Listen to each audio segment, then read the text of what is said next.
when did you realise that you were onto something here that could potentially change your family's legacy?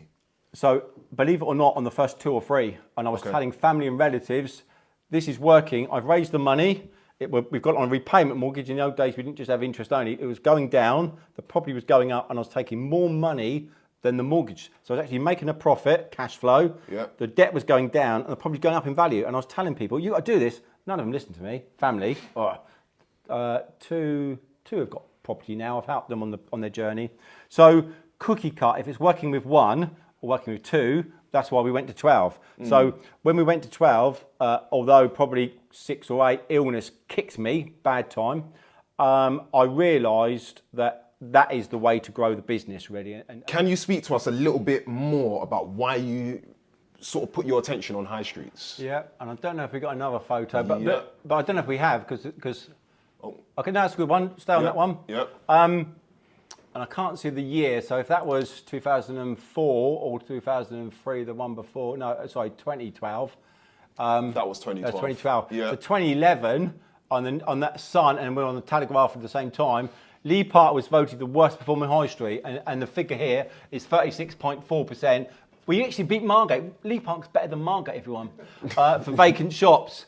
So I was invited over there. They knew I was doing residentials, and they invited me over to get involved in commercial premises. I didn't know anything about commercial premises. I was a bit bored with the free up, free down resi buy-to-lets. And we started buying at auction, and the first 2 per auction, bear with me, Pollyanna and Claire's. That actually says Claire's there. So that's we still own these now.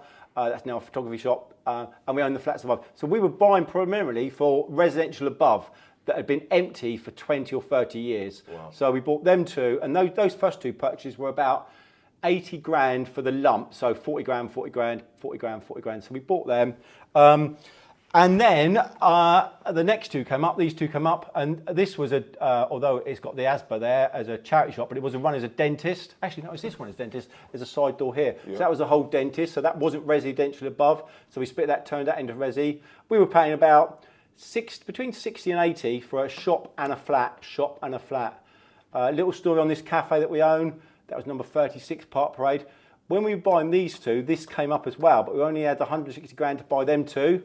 So we didn't buy that, and that sold for 80 grand. 6 months later, I hunted the owner down, and I said, I don't care if you don't get me in the photo, do you, if I'm standing up? And we said, we want to buy your cafe. He was receiving 11 grand rent for the whole lot, and we paid 120 grand for it. We gave him 50% more than he'd paid for it 6 months prior. Because we knew when the tenant moved out, and we had some issues with the tenant there, we could deal with. We've learned lots about forfeiture. There's a slide I didn't send you. And we created 2 flats above, actually 3 flats above, 2 flats there on the front, 1 behind, and we could carve the shop up into 2. We were talking about values the other day, actually. So yeah, for 120 grand, we got 3 flats and 2 shops. And we might have spent 70, 80 grand on it, but we've done well on that. Yeah. And we just carried on buying, basically. Another one there, I'm going to go off on one. The auctioneer knew I was actively buying there, and there was 5 lots coming up, a row of 4 shops, all individual, guide between 30 and 50, 1 flat above them, 30 to 50, 30 to 50. So we registered a bid, we didn't want to buy them all money. The auctioneer, the night before the auction, phoned me up. He said, Mark, we've noticed you're registered. Because they're in receivership, and Virgin Islands, the company had gone bankrupt, they need to sell them all. Would you like to buy them all?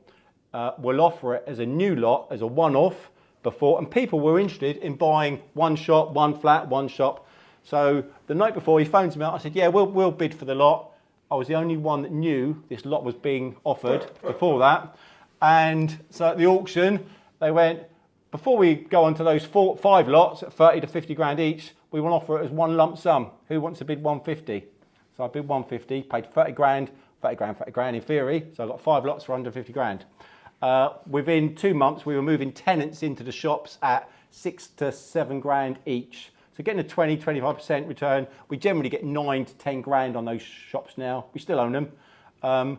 The flats are valued at about 125, 145, but that was 10 years ago. But we could have almost doubled our money straight away on those. Yeah. Sorry, going off on one again. No, that's So that's fine. Leigh Park, worst Yeah. performing. And yeah, we have about 25 shops over there and about 30 flats over there. So that's a little bit about the journey between going from your traditional vanilla lets up to commercial. Yeah. Within that, were you doing commercial to residential developments then? I mentioned about the dentist, so we had to apply for planning then because it was next to 2 residential. We were doing some commercial there, and there was 3 shops we bought around the corner, 4, 6 and 8 Greywell. They had just empty storerooms above, so we turned them into 1-bed flats. Okay. So we were converting storage areas above some of these that weren't even residential. So the most significant project that I heard at the time, when I was first hearing your name, was the McDonald's conversion in Gosport, which is now Bluebird Court. Yeah.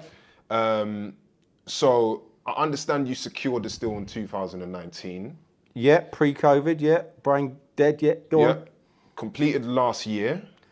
Completed the build September last year, yeah. And your company currently still manages the building, right? Oh, sorry, you got a picture right there, have you? Am I meant to look at that? We got okay. Yeah. So we purchased the uppers in 2019. Somebody in London had purchased the whole lot, then they split it and sold the shops off to a company in Southampton, and they wanted to sell the uppers. So we purchased the uppers for 370 odd grand. Bear with me, 600. It was 1,200 square meters, so 600 meters per square floor. Mm-hmm. In 2019, pre that C word, COVID, not cancer or Christmas or something else. Before that C word affected, I'd actually done a development in Leigh Park where we bought an old NatWest bank for similar money, 350 grand at auction. Mm-hmm. And we built 10 flats there and 2 shops, put Papa John's in one of the shops. And our expenditure was 500 grand. Our total expenditure on that was 850 grand. And then we sold it for 1.6 mil. We didn't pay much tax on the 800 grand we made because we moved in a company at 1.5 in between. So we only paid tax, 21% tax on the 100 grand. But some of that money went to there. So I had the experience of building 10 flats, 12 flats. And that's why on the back of a fag packet, I don't smoke, we can work out the basics of that. So my initial figures on that were buying at 370 odd, spending 600-ish on it, 500 on the build, 100 grand contingency, and it'll be valued at 1.5 mil. So spend a mil, make half a mil. Sounds easy, doesn't it? What effect did COVID have on the development? Because you're doing this right the way through it. So if we look at that, and if we finished the build or signed off from building control last year, a big impact. Planners, most planning departments are rubbish. Gosport just sent everyone home and then didn't give them a phone. So planning took us a good 2.5 years to get what we wanted. Gosport area was not a historic site, but they upgraded it from an area with interesting buildings, should we say, to they up leveled during COVID and just basically said everything, you can't do anything on it. This K, see this brickwork? They said you've got to keep that. It's 1960s. I said it's a lot of shit. Let me K-rend it. I mean, look at it. And they went, yeah, but we've listed the whole high street now. That's like, I said, it's falling a bit. It's all them bricks there are blown, them lower bricks, that first build there. So yeah, it was a bit of a challenge getting through planning. In the end, we got 12 flats up there, planning for 12 flats. If you look at my original budget of and a year's build, COVID, we were planning on spending about 600 grand on it to end up with a GDV of 1.5 and keep it in a portfolio. It was purchased under its own limited company, Bluebird Court Limited. There's a bird theme around, by the way. And that allows us to sell it as a company if we want to, manage a company, draw out the various tax efficiencies as a company if we want to. Okay. We have a few companies with birds on. So the last 18 months has been very tricky for everybody in property. Yeah. 14 consecutive bank rate increases, Russia-Ukraine war, energy prices spiking, inflation reaching 11.4% last year. Yeah. Did any of these things any of these factors have an effect on this development? Majorly. So our budget was £500,000. Our end value. So what did we spend on it? We spent 1.6 on it with an end value predicted at 1.5. I'm a bit thick, and already. So luckily, the grafting and the input and the, in the end, we had it valued a year and a bit ago for 2.1, 2.2 mil after spending just under 1.6. We come out okay, but COVID wasn't kind to us. Material costs, contractors almost threatened to walk off because the price we quoted and tendered for, we can't meet it because our material costs. I don't care. So almost fisticuffs on a few contractors.